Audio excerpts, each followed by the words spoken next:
75 வருடங்களாக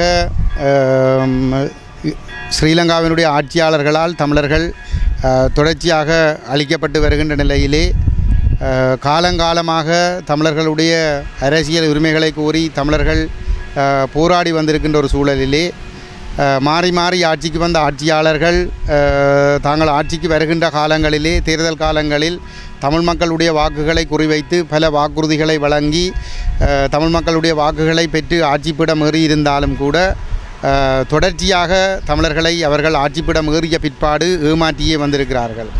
ஒன்று, தமிழர்களுக்கு வழங்கப்பட்ட வாக்குறுதிகளின் அடிப்படையில் அவர்களுடைய அரசியல் பிரச்சனைகளும் தீர்க்கப்படவில்லை, அரசியல் உரிமைகள் வழங்கப்படவில்லை, அபிவிருத்தி தேவைகளும் நிறைவு செய்யப்படவில்லை, அன்றாட பிரச்சனைகளும் தீர்த்து வைக்கப்படவில்லை என்பது மட்டுமல்ல, தமிழர்கள் மீது ஒரு தொடர்ச்சியான கட்டமைப்பு சார் இனஅழிப்பு செயல்பாடுகளையும் தீவிரமாக முன்னெடுத்தே வந்திருக்கின்றார்கள். சிங்கள குடியேற்றங்களையும் பௌத்தமயமாக்கல்களையும் தீவிரப்படுத்தி வந்திருக்கிறார்கள். தங்களுடைய இராணுவ இயந்திரங்கள், காவல்துறை இயந்திரங்கள் மூலமாக படுகொலைகளையும் அழிப்புகளையும் தீவிரமாக முன்னெடுத்து வந்திருக்கின்றார்கள்.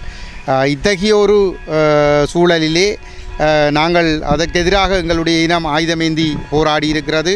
அந்த ஆயுத போராட்டம் தமிழ் மக்களுடைய இந்த விடுதலை வேட்கையை மிக தீவிரமாக முன்னெடுத்து இந்த பிரச்சனையை ஒரு சர்வதேச விவகாரமாக்கி இன்று வெறுமனே ஆசிய பிராந்தியத்தை தாண்டி முழு சர்வதேச சமூகமே வந்து இன்று ஈழத்தமிழர்களுடைய விவகாரத்திலே கவனம் செலுத்தக்கூடிய அளவுக்கு ஒரு சூழலை அல்லது இந்த பிராந்தியத்திலே வந்து கவனம் செலுத்துகின்ற ஒரு சூழல் இன்று உருவாகி இருக்கின்றது. இத்தகைய ஒரு சூழலில் யுத்தம் முடிவடைந்து 15 வருடங்கள் கடந்துள்ள நிலைமையிலும் எங்களுக்கு எதிரான ஒடுக்குமுறைகள் தீவிரப்படுத்தப்படுகின்றதை தவிர எங்களுக்குரிய உரிமைகள் வழங்கப்படவில்லை, எங்களுடைய அபிவிருத்தி தேவைகள் நிறைவு செய்யப்படவில்லை, எங்களுடைய அன்றாட பிரச்சனைகள் தீர்க்கப்படவில்லை என்பதற்கு அப்பால் எங்களுடைய தேசம் திட்டமிட்ட ரீதியிலே கபலீகரம் செய்யப்படுகிறது, சிங்களமயமாக்கப்படுகிறது, பௌத்தமயமாக்கப்படுகிறது, எங்களுடைய வளங்கள் கொள்ளையடிக்கப்படுகின்றது, அந்நிய சக்திகளுக்கு விற்பனை செய்யப்படுகின்றது.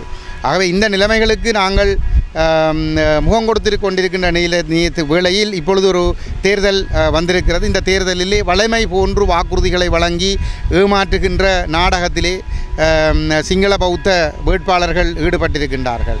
அதிலே பிரதானமாக ரணில் விக்ரமசிங்க, சஜித் பிரேமதாசா மற்றும் அனுரகுமார திசாநாயக்க 3 பேருமே மிக தீவிரமான சிங்கள பௌத்த இனவெறி நிகழ்ச்சிகளோடு இந்த தேர்தலிலே போட்டியிடுகின்றார்கள். ஒட்டியாட்சி நாடு பௌத்தம் அரச மதம் என்ற நிலைப்பாட்டோடு தங்களுடைய அந்த தேர்தலிலே அவர்கள் போட்டியிட்டு கொண்டிருக்கிறார்கள்.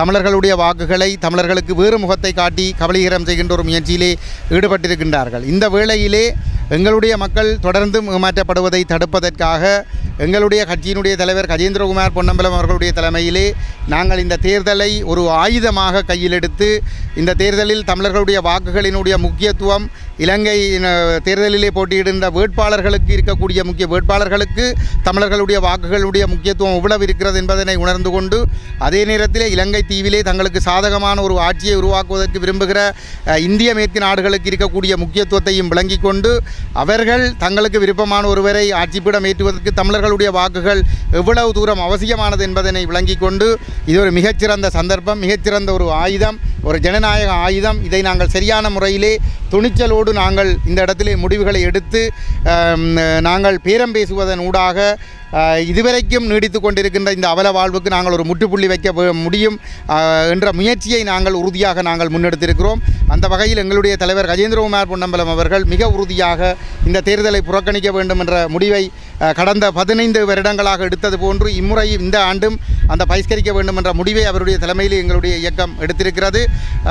அந்த வகையில் இந்த தேர்தலை நாங்கள் புறக்கணிக்க வேண்டும் என்று ஒட்டுமொத்தமான தமிழ் தேசத்து மக்களையும் கோருகின்றோம். உலகம் பூராவும் வாழுகின்ற தமிழ் மக்களிடம் நாங்கள் வேண்டுகோள் விடுக்கிறோம். நீங்கள் தாயகத்தில் வாழுகிற உங்களுடைய உறவுகளை தொடர்பு கொண்டு இந்த தேர்தலை புறக்கணிக்குமாறு நீங்கள் கூற வேண்டும். அவர்களுக்கு அந்த நம்பிக்கையை கொடுக்க வேண்டும். இந்த பேரம்பேசலினுடைய வலிமையை அவர்களுக்கு நீங்கள் புரிய வைக்க வேண்டும். இந்த வேளையிலே இந்த தேர்தல் புறக்கணிப்பு என்பது ஒரு பலமிக்க தமிழர்களுடைய ஒரு பேரம்பேசும் ஆயுதமாக இருக்கக்கூடிய இந்த புறக்கணிப்பை தோற்கடிப்பதற்கு இலங்கை, இந்திய மற்றும் மேற்குலக அரசுகள் கூட்டாக திட்டமிட்டு இங்கே பொது வேட்பாளர் என்கின்ற ஒரு ஒரு சதி நகர்வை செய்து கொண்டிருக்கிறார்கள். சிவில் சமூகத்தைச் சேர்ந்தவர்களையும் இந்தியாவினுடைய முகவரமைப்பாக இருக்கக்கூடிய கட்சிகளையும் ஒருங்கிணைத்து பொது வேட்பாளர் பொது கட்டமைப்பு ஒன்று உருவாக்கப்பட்டு அந்த பொது கட்டமைப்பினூடாக அரியநேந்திரன் என்கின்ற ஒரு நபர், அவரும் ஒரு இந்தியாவினுடைய ஒரு முகவர், அவர் இனங்காணப்பட்டு அவர் இன்று பொது வேட்பாளராக அறிவிக்கப்பட்டிருக்கிறார். அவரை ஒரு பொது வேட்பாளராக அறிவித்துவிட்டு அவர்கள் ஆரம்பத்திலே சொன்னார்கள், தாங்கள் ஒற்றுமையாக தமிழர்களுடைய நிலைப்பாட்டை உலக நாடுகளுக்கு சொல்வதற்காகத்தான் இந்த பொது வேட்பாளரை நிறுத்துவதாக சொல்லியிருந்தார்கள். ஆனால் அவ்வாறு சொல்லிக்கொண்டவர்கள் பொது வேட்பாளரை நிறுத்திய மறுநாளே அந்த பொதுக்கட்டமைப்பு சொல்கிறது ரணில் விக்ரமசிங்க சந்திப்பதற்கு கேட்டிருக்கிறார், நாங்கள் சந்திக்கக்கூடாது என்று சொல்லி பொதுக்கட்டமைப்பில் இருக்கிற ஒரு சாரார் சொல்ல, ஆனால் அதே பொதுக்கட்டமைப்பில் இருந்த கட்சிகளை சார்ந்தவர்கள் செல்வமடைக்கல்நாதன், சித்தார்த்தன் போன்றவர்கள் ஓடோடி சென்று ரணில் விக்ரமசிங்கோடு சந்தித்திருக்கிறார்கள். சந்தித்த பிற்பாடு அந்த அணியிலே சென்றவர் சுரேன் குருசாமி என்றவர் ஊடகங்களுக்கு சொல்லுகின்றார், தாங்கள் 13ஆம் திருத்தச் சட்டத்தை நடைமுறைப்படுத்துவதை பற்றி பேசியிருக்கிறோம், வேறு தீர்வுகளை பற்றி பேசியிருக்கிறோம், 13ஆம் திருத்தச் சட்டத்தை முற்றாக நடைமுறைப்படுத்துவதாக சொல்லப்பட்டிருப்பதாகவும், தேர்தலுக்கு பின்னர் பாராளுமன்றம் வலிமையான ஒரு பாராளுமன்றம் அமைந்தால் நிரந்தர தீர்வு தொடர்பாக சமஸ்தி தொடர்பாக பேசலாம் என்று சொல்லப்பட்டதாக சொல்லி கதை அளக்கிறார்கள். கடந்த 75 வருடங்களாக இதைத்தான் இவ்வாறு சொல்லித்தான் தமிழ் மக்களை ஏமாற்றி இந்த பேரினவாதிகளுக்கு முண்டு கொடுத்து இந்தியா விரும்புகிறவர்களை பதவியேற்றுவதற்காக இவர்கள் எங்களுடைய மக்களை ஏமாற்றி வழிநடத்தி இருக்கிறார்கள். ஆகவே இங்கே சஜித் பிரேமதாசாவையும் சந்தித்திருக்கிறார்கள். ஆனால் மக்களுக்கு சொன்னார்கள், நாங்கள் எங்கள் ஒற்றுமையாக நின்று தமிழர்களுடைய நிலைப்பாட்டை உலகத்திற்கு சொல்ல போகிறோம் என்று சொன்னவர்கள் இப்பொழுது சந்திப்பு முடிந்த பின்னர் இவர்களுடைய சந்திப்பு நம்பிக்கை அளிப்பதாக சொல்கிறார்கள் என்று சொன்னால், இவர்கள் நிச்சயமாக 2வது விருப்பு வாக்கை ஒற்றையாட்சி பௌத்த நாடு என்ற நிலைப்பாட்டோடு இருக்கிற பேரினவாத வேட்பாளர்களுக்கு பெற்றுக் கொடுப்பதற்கான சதி நடவடிக்கையிலே ஈடுபட்டிருக்கிறார்கள். இந்த புறக்கணிப்பு என்கின்ற இந்த தமிழ் மக்களுடைய இந்த பேரம் பேசுகின்ற இந்த ஆயுதத்தை முறியடிப்பதற்கு தோற்கடிப்பதற்கு இவர்கள் சதி செய்கிறார்கள். ஆகவே மக்கள் இதை புரிந்து கொண்டு இவர்களுடைய இந்த ஏமாற்று நடவடிக்கைகளுக்கு பின்னாலே செல்லாமல் கஜேந்திரகுமார் பொன்னம்பலத்தினுடைய கரங்களை நீங்கள் பலப்படுத்த வேண்டும், நீங்கள் இந்த தேர்தலை முழுமையாக புறக்கணிக்க வேண்டும் என்று உங்களிடம் நாங்கள் வினயமாக